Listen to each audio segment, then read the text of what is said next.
10वां बाब अखीयब की औलाद का कत्ले आम। और सामरिया में अखीयब के 70 बेटे थे।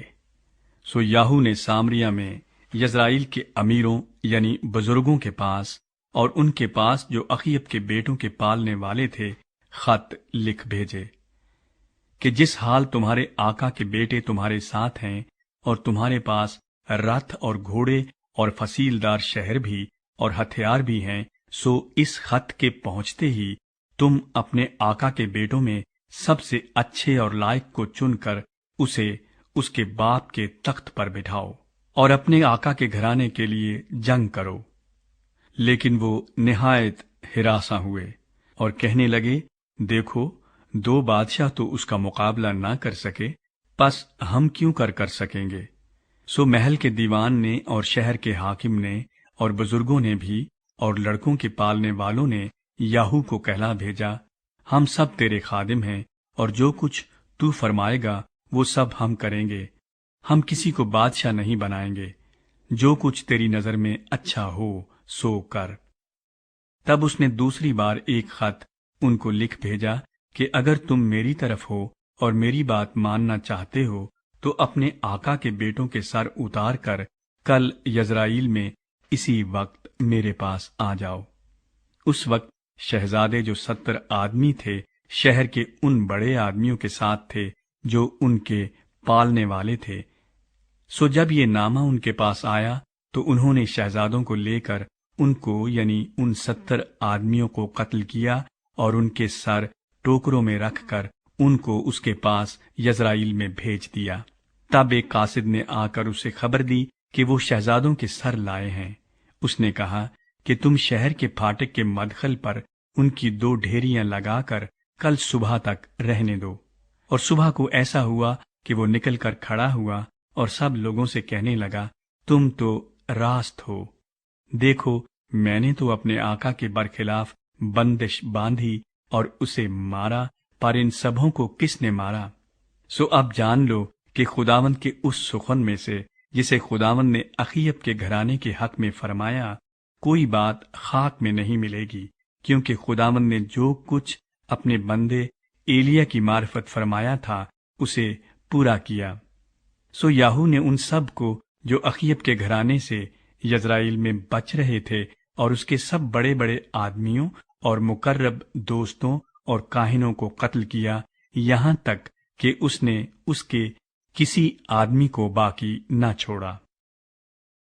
अख्जिया बादशाह के कराबतियों का कत्ल। फिर वो उठकर रवाना हुआ और सामरिया को चला और रास्ते में गडरियों के बाल कुतरने के घर तक पहुंचा ही था कि याहू को शाह यहूदा अख्जिया के भाई मिल गए। इसने पूछा कि तुम कौन हो? उन्होंने कहा, हम अख्जिया के भाई हैं और हम जाते हैं कि बादशाह के बेटों और मलका के बेटों को सलाम करें। तब उसने कहा कि उनको जीता पकड़ लो। सो उन्होंने उनको जीता पकड़ लिया और उनको जो 42 आदमी थे बाल कुतरने के घर के हौज पर कत्ल किया। उसने उनमें से एक को भी ना छोड़ा। अखीयब के बाकी मांदा सारे कराबतियों का कत्ल। फिर जब वो वहां से रुखसत हुआ तो यहू नादाब बिन रकाब जो उसके इस्तकबाल को आ रहा था उसे मिला। तब उसने उसे सलाम किया और उससे कहा, क्या तेरा दिल ठीक है जैसा मेरा दिल तेरे दिल के साथ है? यहू नादाब ने जवाब दिया कि है। सो उसने कहा, अगर ऐसा है तो अपना हाथ मुझे दे। सो उसने उसे अपना हाथ दिया और उसने उसे रथ में अपने साथ बिठा लिया और कहा, मेरे साथ चल और मेरी गैरत को जो खुदावंद के लिए है देख।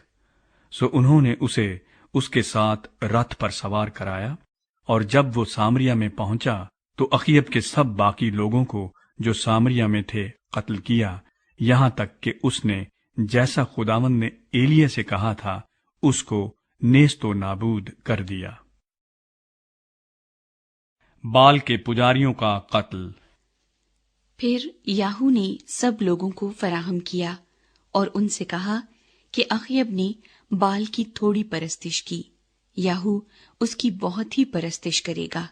सो अब तुम बाल के सब नबियों और उसके सब पूजने वालों और सब पुजारियों को मेरे पास बुला लाओ।